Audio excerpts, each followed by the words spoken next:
Yes, guys, RJ Talks Football is back after a very long time.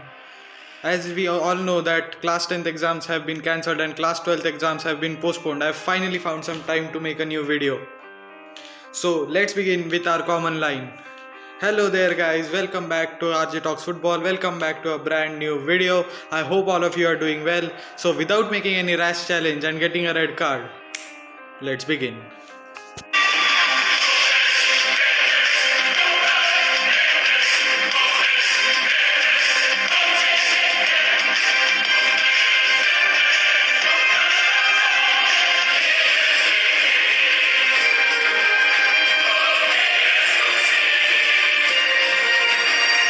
So FC Goa started the game with a formation of 4-1-4-1, but their formation was 3-4-3 with possession and 4-1-4-1 without possession, as we can see here.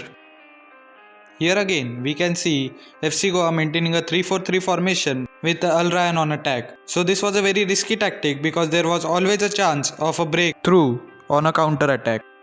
कल का दिन हमारे लिए एक बहुत ही ज़्यादा historic दिन था बिकॉज कल फर्स्ट टाइम के लिए एक Indian club AFC champions league में खेल रहा था। AFC चैंपियंस लीग क्या है अगर आपको नहीं पता है तो मैं बता दूं कि जैसे यूरोप में UEFA चैंपियंस लीग होती है वैसे ही एशिया की top most football club competition है AFC champions league. AFC champions league में clubs from countries like Japan, Australia, Saudi Arabia, Qatar, इन जैसे वर्ल्ड जायंट्स के क्लब्स इस कंपटीशन में खेलते हुए आपको नजर आएंगे। और इस कंपटीशन में हमारी टीम FC गोवा को डायरेक्ट एंट्री मिली थी। FC गोवा का फर्स्ट मैच था अगेंस्ट अल रायन FC और अल रायन FC एक बहुत ही ताकतवर क्लब है जिसका अंदाजा आप लोग इसी बात से लगा सकते हैं कि लास्ट सीजन वो लोग AFC चैंपियंस लीग के रनर्स अप थे। उनके खिलाफ कल FC गोवा ने ड्रॉ खेला जो कि एक बहुत बड़ी अचीवमेंट है and every Indian should be proud of this. FC Goa ने फर्स्ट हाफ बहुत ही ज़्यादा इंटेलिजेंट अप्रोच के साथ चालू किया। वो अपने हाफ में ही बैठे रहे और उन्होंने जितना हो सके उतना अल रायन FC के प्लेयर्स को फ्लैंक्स पे पुश किया। अल रायन FC के जो अटैकर्स थे वो FC गोवा के डिफेंडर्स के जितने बड़े नहीं थे, इसीलिए वो उनसे हेडर्स नहीं जीत सकते थे। इसीलिए जब भी अल रायन FC के प्लेयर्स बॉक्स के अंदर क्रॉस डालते थे तब FC गोवा के प्लेयर्स वो जीत लेते थे या फिर वो बाहर चले जाती थी वो गेंद एक गोल किक के लिए।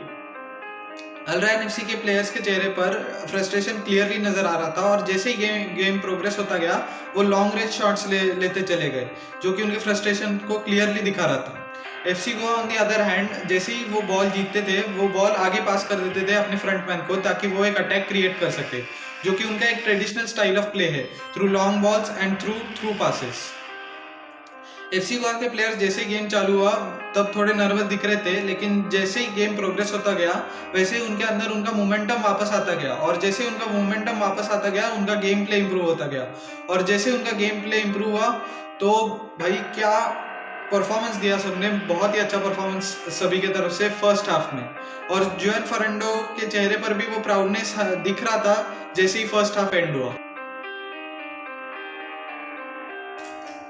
FC गोवा बहुत ज़्यादा डेंजरस लग रहा था हर अटैक के साथ जो कि वो बिल्ड कर रहे थे play as the play progress. So ऐसा लग रहा था कि वो फर्स्ट हाफ के टैक्टिक्स ही यूज़ कर रहे हैं, सिर्फ उसमें थोड़ा बहुत फ्लेवर आ गया है नया या फिर उसमें उसको थोड़ा ट्वीक कर दिया उन लोगों ने, ऐसा लग रहा था। तो जैसे ही कभी भी एक सेकंड हाफ में FC गोवा के पास जैसे ही बॉल आता था FC गोवा के किसी भी प्लेयर के पास वो बहुत क्रिएटिवली उसको कि किसी और के एक प्लेयर के पास करता था जिससे कि एक अटैकिंग थ्रेट बन रहा था जो कि हम देख भी सकते हैं सेकंड हाफ में जब एक पेनल्टी अपील भी आई थी FC गोवा की तरफ से जो कि मेरे हिसाब से ऑफ कोर्स देनी चाहिए थी। बैड रेफरिंग की वजह से FC गोवा के 3 पॉइंट्स शायद चले गए। FC Goa played in a way in which every Indian club should play at this stage and against a strong team. The chemistry looks well developed between the players, but just that there are some loopholes which Joan Ferrando and FC Goa need to work on, like making the players learn how to play under high press because this is what is going to come in the match against Persepolis as well as Al Wahda FC. So this is what needs to be worked on, as well as a proper set piece strategy as well as a corner strategy is required if we want to score more goals and make our way to the round of last 16. Thank you very much guys for watching this video till the end. Please like, share and subscribe to my channel.